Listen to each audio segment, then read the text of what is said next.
Buenos días, Mijael, buenos días, compañeros y a todos los presentes. En primer lugar, vamos a orar. Señor, cuida a las personas que están en las calles, que no tienen un pan sobre su mesa. Cuídame a mí, cuídame a mis padres, a mis compañeros, a los profesores, a la directora. Protégenos. En el nombre de Cristo Jesús, amén. La electricidad ha sido y continúa siendo la pieza clave para el desarrollo de la humanidad. La electricidad satisface en gran parte nuestras necesidades básicas, modificando nuestro estilo de vida. Mi nombre es Nene Caparachín Guerrero y en esta oportunidad voy a hablar sobre el tema la electricidad. Empecemos. La electricidad ha estado desde los inicios de la Tierra. Los ejemplos más claros son los rayos y las anguilas. ¿Usted se puede imaginar cuántos voltios bota una anguila? Nuestras casas botan 220 voltios. Una anguila bota entre 600 y 850 voltios, que tan solo con tocarlo nos puede electrocutar y causar la muerte. Estos producen electricidad, es decir, que la electricidad es un fenómeno natural.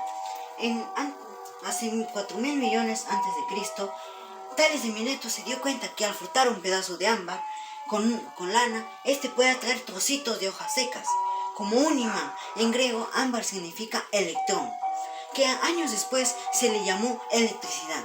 Es conocida como la electricidad estática, para diferenciar de la electricidad de movimiento.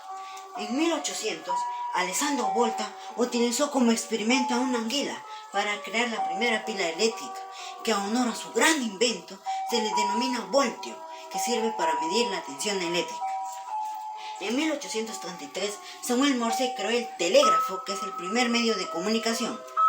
En 1876, Alexander Graham Bell creó el teléfono eléctrico, que es el primer medio de comunicación por voz.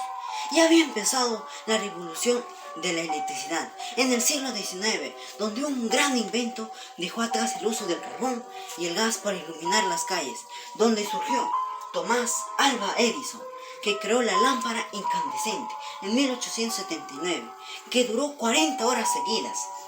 Desde entonces todos querían tener electricidad en sus casas. ¿Dónde surgió?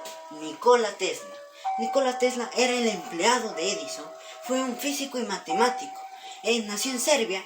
Él fue el que les dio la posibilidad de que todos tengan electricidad en sus casas, creando en 1882 el primer motor de corriente alterna, que también creó el radiotransmisor, los rayos X, el control remoto y la primera central hidroeléctrica para Westinghouse, que supo transformar la fuerza del agua en electricidad.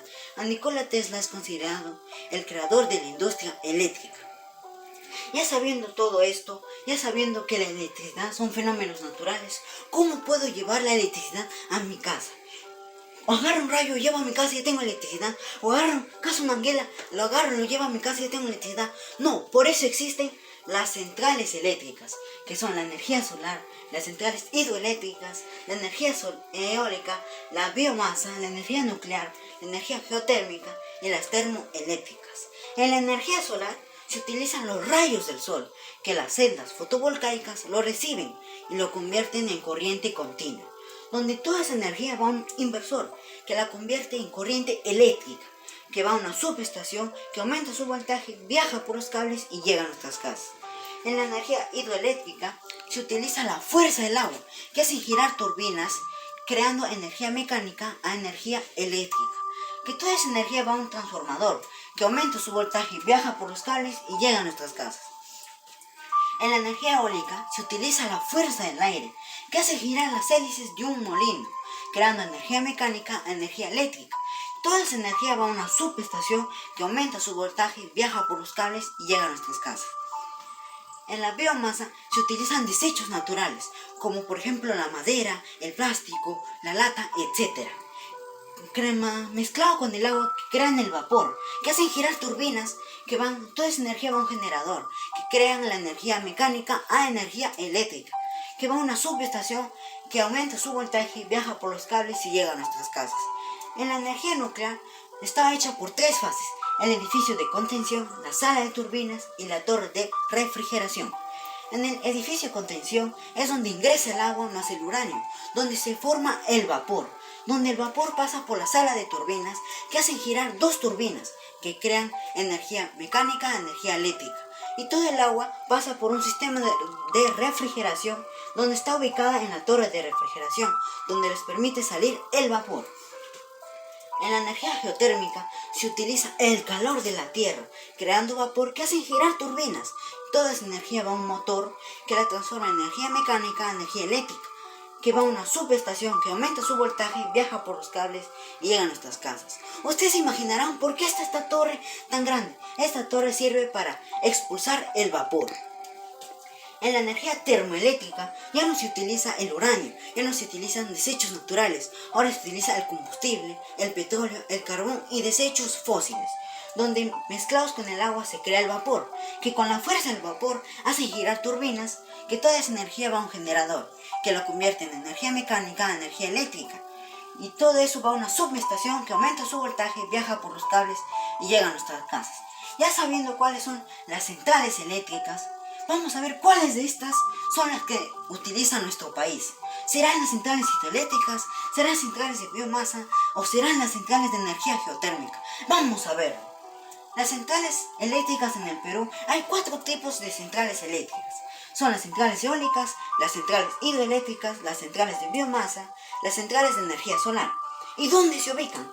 Las centrales eólicas se encuentran en Piura y en La Libertad. Las centrales hidroeléctricas se encuentran en el Cañón de Pato, que se encuentra en Ancash, en La Oroya, que se encuentra en Junín, y en Machu Picchu, que se encuentra en Cusco. Las centrales de biomasa se encuentran en Lima y en Chilca. Las centrales de energía solar se encuentran en Arequipa, Moquegua y Tacna. Es decir, que las centrales eléctricas en el Perú son 5 centrales eólicas, 8 centrales hidroeléctricas, 6 centrales de biomasa y 7 centrales de energía solar. Ya sabiendo cuáles son las centrales eléctricas en el Perú, vamos a ver qué diferencia hay entre electricidad y corriente eléctrica. Recordando, la electricidad ha estado desde los inicios de la Tierra y es un fenómeno natural. Y en la corriente eléctrica es el flujo de los electrones en un tiempo determinado. Por ejemplo, en la imagen podemos apreciar, para entender mejor, vemos acá un cable. Imaginémonos que este es el cable y estos son los electrones. Al movimiento de los electrones que pasan de un átomo a otro átomo, a ese movimiento se le llama corriente eléctrica. Sin embargo, a los electrones que no tienen movimiento, ese movimiento se le llama electricidad estática. Como por ejemplo, el gorro es una materia que tiene carga positiva y negativa, mientras no hay movimiento de los electrones es electricidad estática. Como por ejemplo, el limón es una materia que tiene carga positiva y negativa, mientras no hay movimiento de los electrones es la electricidad estática. Recordando Tales de Mileto descubrió que al frotar un pedazo de ámbar con lana, este puede atraer trozos de hojas secas como un imán. Vamos a comprobarlo. Para este experimento necesitamos un gorro, un tubo y un plástico de supermercado. En el primer procedimiento, agarramos el gorro y lo frotamos rápidamente al tubo, donde el tubo tiene la evidencia de ganar electrones y el gorro tiene la evidencia de perder electrones. Es decir, que el gorro le está cediendo sus electrones al tubo, donde en este momento el tubo está cargado negativamente y el plástico está cargado positivamente.